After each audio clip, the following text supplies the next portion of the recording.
तो साथियों नमस्कार। आज की जीके की क्लास में हम लेकर आए हैं संपूर्ण भूगोल, अर्थव्यवस्था, इकोनॉमिक्स जितने भी कवर करेंगे। संपूर्ण इतिहास आज कवर करने वाले हैं, तो बने रहना मेरे साथ लास्ट तक। पहला क्वेश्चन है, भारतीय शिला वस्तु के इतिहास के संदर्भ में निम्नलिखित कथनों पर अपने विचार करना है, कौन सा ठीक है और कौन सा गलत है। बादामी की गुफाएं हैं जो भारत की प्राचीनतम अवशिष्ट शैलकृत गुफाएं हैं, या फिर बराबर की शैलकृत गुफाएं हैं वो सम्राट चंद्रगुप्त मौर्य द्वारा मूलतः आजीविकों के लिए बनाई गई थी, या फिर एलोरा में गुफाएं हैं विभिन्न धर्मों के लिए बनाई गई थी। बादामी की गुफाएं हैं जो भारत की प्राचीन अवशिष्ट शैलकृत गुफाएं हैं या नहीं है, ये चीज आप लोगों ने बतानी है। तो उपयुक्त कथनों में से कौन सा सही है कौन सा गलत है। तो जो सी ऑप्शन है केवल 3, ये ठीक है कि एलोरा में गुफाएं हैं विभिन्न धर्मों के लिए बनाई गई हैं। तो कथन 3 को बात कर लेते हैं कि जो एलोरा गुफाएं हैं वो औरंगाबाद की शैलकृत गुफाएं जिनका निर्माण 7वीं से 9वीं शताब्दी के बीच हुआ था। 3 धर्मों बौद्ध, जैन तथा हिंदू धर्म को समर्पित हैं। कुल 34 गुफाओं में से 1 से 12 तक बौद्ध, 13 से 29 तक हिंदू और 30 से 34 तक जैन गुफाएं हैं। निर्माण राष्ट्रकूट शासन काल में हुआ था इनका। और कथन 1 गलत है, क्योंकि भारत की जो प्राचीनतम अवशिष्ट शैलकृत गुफाएं बादामी की ना होकर सम्राट अशोक के काल में बनाई गई बराबर बिहार की गुफाएं हैं। अशोक ने यह 3 गुफाएं बनवाई हैं। कर्ण चौपड़, सुदामा तथा विश्वकर्मा विश्व झोपड़ी का निर्माण करवाया है। यानी जो विश्वकर्मा है उसको विश्व झोपड़ी के नाम से जानते हैं। अशोक के पुत्र दशरथ ने भी बराबर की पहाड़ियों में लोमस ऋषि की गुफा का निर्माण करवाया था। नोट करें कि बराबर की जो गुफाएं हैं आजीविक संप्रदाय को समर्पित हैं, लेकिन इनका निर्माण है चंद्रगुप्त मौर्य ने नहीं बल्कि अशोक तथा दशरथ ने करवाया था। कथन 2 भी गलत है। बादामी गुफा, बादामी यानी कर्नाटक में जो आता है, चालुक्यों की राजधानी थी। इसमें हिंदू धर्म 3 और जैन धर्म 1 पर आधारित 4 गुफाएं हैं। यह एक रॉक कट वास्तुकला है जो पुरानी कन्नड़ भाषा में लिखे एक शिलालेख के अनुसार ये रॉक गुफा मंदिर 6वीं शताब्दी के हैं। गुफा 1 है जो चारों गुफाओं में सबसे पुरानी है। गुफा की छत पर नटराज के रूप में भगवान शिव के चित्र हैं, और गुफा 2 में भगवान विष्णु और उनके कई अवतारों को समर्पित दिखाया गया है। गुफा 3 श्री ब्राह्मणवादी रूपों से प्रेरित है, और इस प्रकार इसमें विष्णु के कई अवतार जैसे ब्रह्मा, वासुदेव, भूमरा, हरिहर और नरसिम्हा की विशाल आकृतियां हैं। उसके बाद गुफा 4 है जो जैन विचारधारा पर आधारित है, और इसमें भगवान महावीर की विशाल छवि है। एक बात नोट करें कि इससे संबंधित जो प्रश्न है वो 2015 में पूछा गया था, और इसमें क्रोनोलॉजी पूछी गई थी। क्वेश्चन नंबर 2 है कि भारत की यात्रा करने वाले चीनी यात्री युआन च्वांग हेन स्वांग जिसको बोलते हैं, ने तत्कालीन भारत की सामान्य दशाओं और संस्कृति का वर्णन किया है। इस संदर्भ में निम्न में से कौन सा कथन सही है। पहला है कि सड़क और नदी मार्ग लूट मार से पूरी तरह सुरक्षित थे।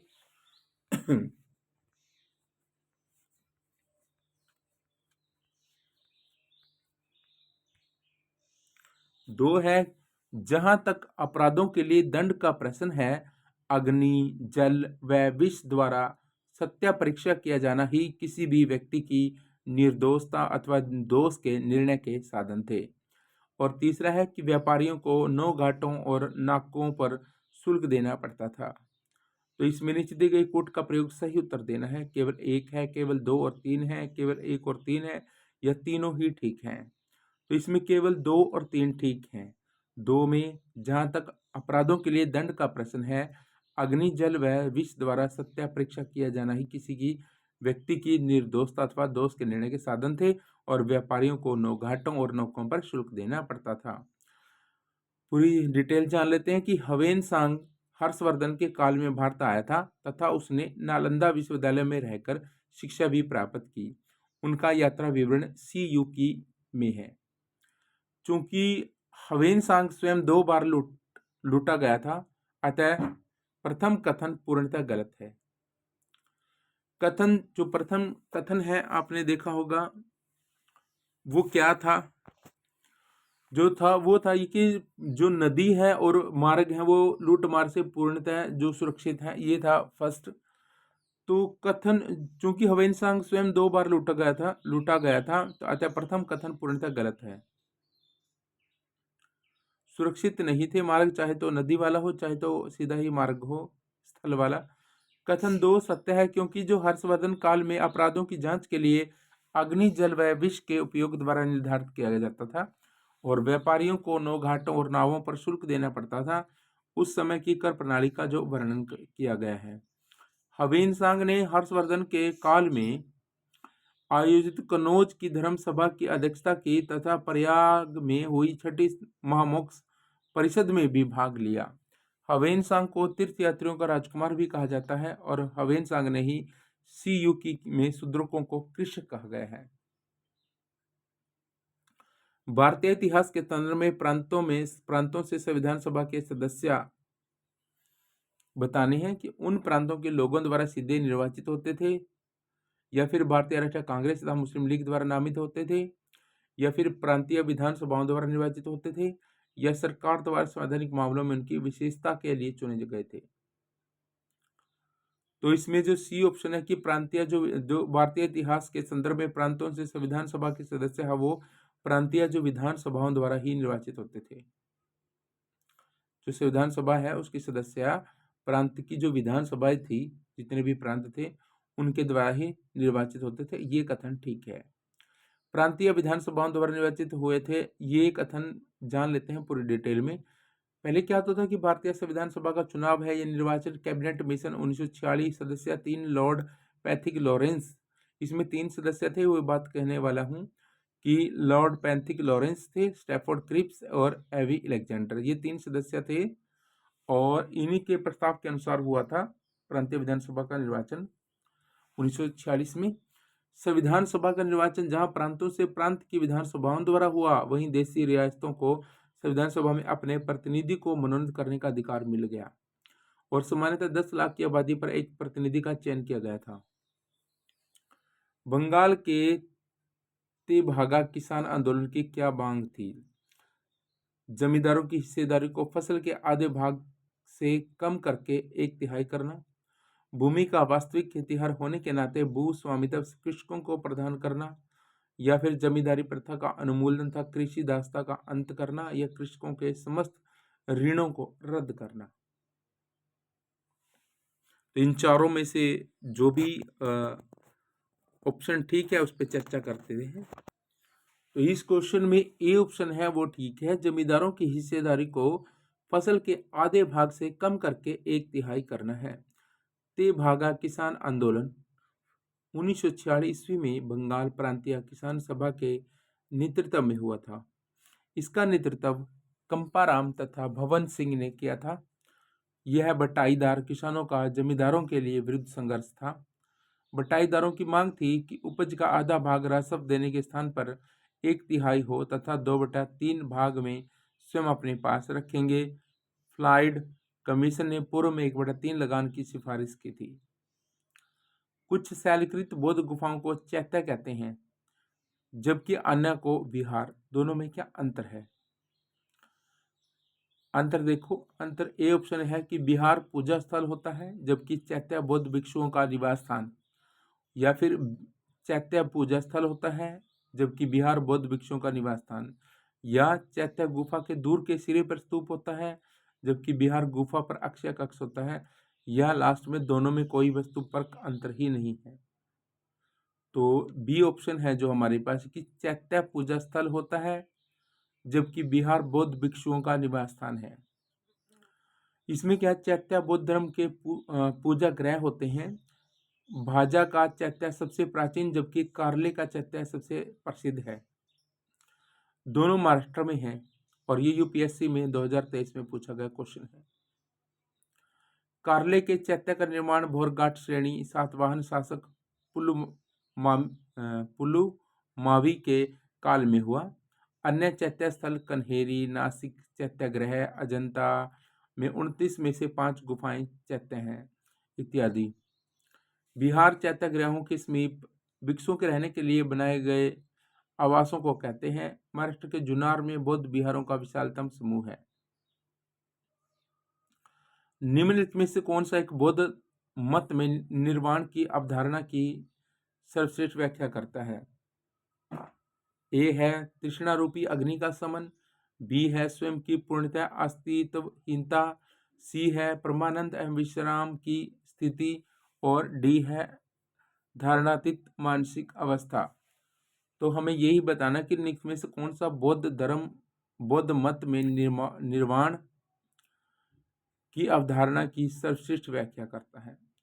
तो तृष्णा रूपी अग्नि का समन है, ये सर्वश्रेष्ठ व्याख्या करता है। निर्वाण का अर्थ होता है बुझ जाना। ध्यान रहे, जब व्यक्ति तृष्णा यानी इच्छाओं से मुक्त हो जाता है तो वह जीवन मरण के चक्कर से भी मुक्त हो जाता है। निर्वाण की प्राप्ति जीवित रहते हुए भी की जा सकती है, वहीं महापरिनिर्वाण मृत्यु के बाद ही प्राप्त हो सकता है। बौद्ध धर्म अग्निश्वरवादी एवं अनात्मवादी हैं। बौद्ध धर्म पुनर्जन्म में विश्वास करता है, लेकिन पुनर्जन्म आत्मा का न होकर कर्मों यानी अनित्य अहंकार का होता है। इनसे मुक्ति ही निर्वाण है। साइमन कमीशन के आने के विरुद्ध भारतीय जन आंदोलन क्यों हुआ था? ए है कि भारतीय 1919 के अधिनियम की कार्रवाई का पुनः निरीक्षण कभी नहीं चाहते थे।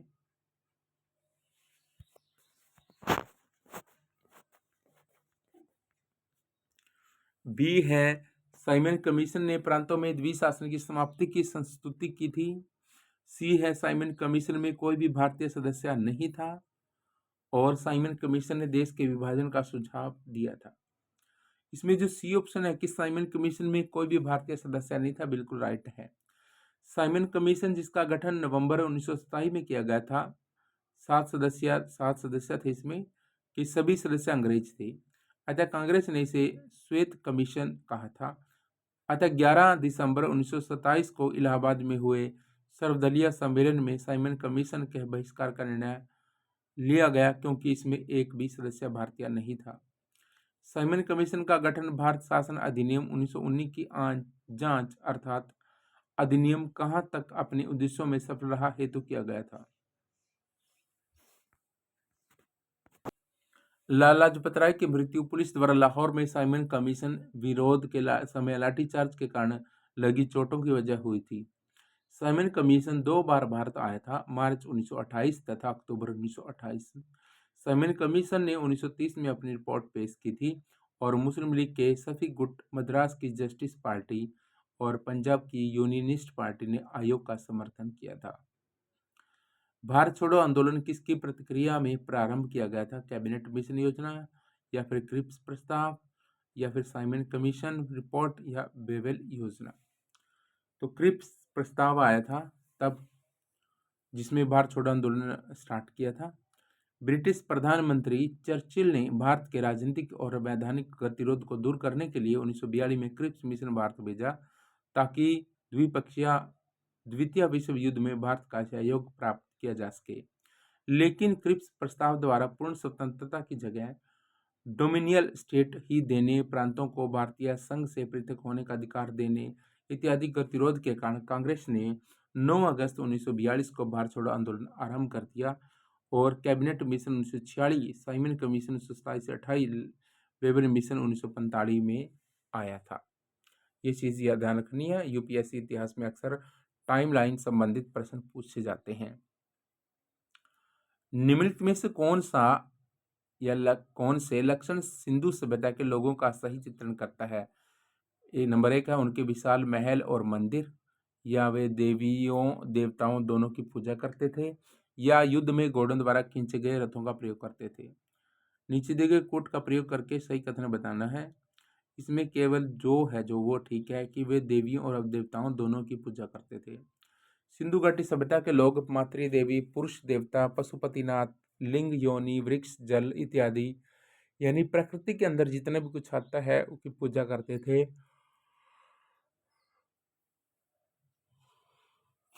अर्थात वे देवी तथा देवताओं दोनों की पूजा करते थे। साधारणतः मोहनजोदड़ो से मिली 3 मुख वाले पुरुषों की मूर्ति, पशुपतिनाथ तथा मातृ देवी की पूजा और कालीबंगा से अग्निकुंड के साक्ष्य भी मिले हैं, लेकिन ध्यान रहे हड़प्पा सभ्यता आईवीसी से मंदिर, विशाल मंदिर या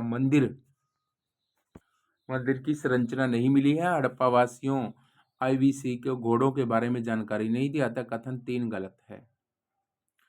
नोट करें कि हड़प्पा सभ्यता के स्थल है सुत कोटड़ा से घोड़े की अस्थियां मिली थी, लेकिन व्यापक रूप से घोड़े के साक्ष्य नहीं मिले हैं। अतः माना जाता है कि सिंधु सभ्यता वासी घोड़े से परिचित नहीं थे। और यूपीएससी ने इसी कथन के साक्ष्य 2017 में फिर से पूछे थे। ऋग्वैदिक आर्य घोड़ों तथा रथों का प्रयोग करते थे। निम्न में से कौन सा कथन या कौन से कथन जैन सिद्धांत के अनुरूप हैं? कर्म को विनिष्ट करने का सुनिश्चित मार्ग तपश्चर्या है। यह प्रत्येक वस्तु में, चाहे वह सूक्ष्मतम कण हो या आत्मा, होती है। कर्म आत्मा का विनाशक है और अवश्य इसका अंत करना चाहिए। तो इनमें से केवल 1, केवल 2 और 3, केवल 1 और 3 या तीनों ही ठीक हैं? तो इसमें तीनों ही ठीक हैं। कर्म को विनिष्ट करने का सुनिश्चित मार्ग तत्पश्चात मतलब पश्चाताप है। प्रत्येक वस्तु में, चाहे वह सूक्ष्मतम हो या आत्मा हो, प्रत्येक वस्तु में चाहे वह सूक्ष्मतम कण हो, आत्मा होती है। मतलब हर एक वस्तु में आत्मा होती है, ये कहने का भाव है। और कर्म को विनिष्ट करना है तो मार्ग क्या रहेगा? तपश्चर्या है। तपश्चर्या। कर्म आत्मा का विनाशक है और अवश्य इसका अंत करना चाहिए, ये भी ठीक है। डिटेल में पढ़ लेते हैं। जैन धर्म के अनुसार कर्म ही जीव के पुनर्जन्म का कारण है। कर्म फल से विमुक्ति ही निर्वाण, मोक्ष, जो जीव का अंतिम लक्ष्य का साधन है। कर्म फल से मुक्ति के लिए जैन धर्म में त्रिरत्न है: सम्यक दर्शन अर्थात श्रद्धा, मनन और ध्यान; सम्यक ज्ञान, वास्तविक ज्ञान अर्थात शंका विहीन ज्ञान; सम्यक आचरण, इंद्रियों के विषय में अनासक्त का अनुशीलन आवश्यक है, अर्थात तपश्चर्या से कर्म को विनिष्ट किया जा सकता है। जैन धर्म में अनेकतावाद या आत्मा की बहुलता का सिद्धांत: प्रत्येक वस्तु में, चाहे वह सूक्ष्मतम कण हो, आत्मा होती है। स्वतः कर्म फलों का जीवों की ओर से प्रवाह रुक जाना, निर्जरा संचित कर्मों का नष्ट होना जैन धर्म अनिश्वरवाद है। ये यूपीएससी ने 2023 में क्वेश्चन पूछा था। तो आज हम 10 क्वेश्चन ही कंप्लीट करेंगे, नेक्स्ट 10 फिर कंप्लीट करेंगे नेक्स्ट जो क्लास है उसमें। तब तक के लिए मैं विराम देता हूं अपनी क्लास को। और अगर आपको इसी तरह की और भी जानकारी चाहिए तो चैनल को सब्सक्राइब जरूर करें। जय हिंद।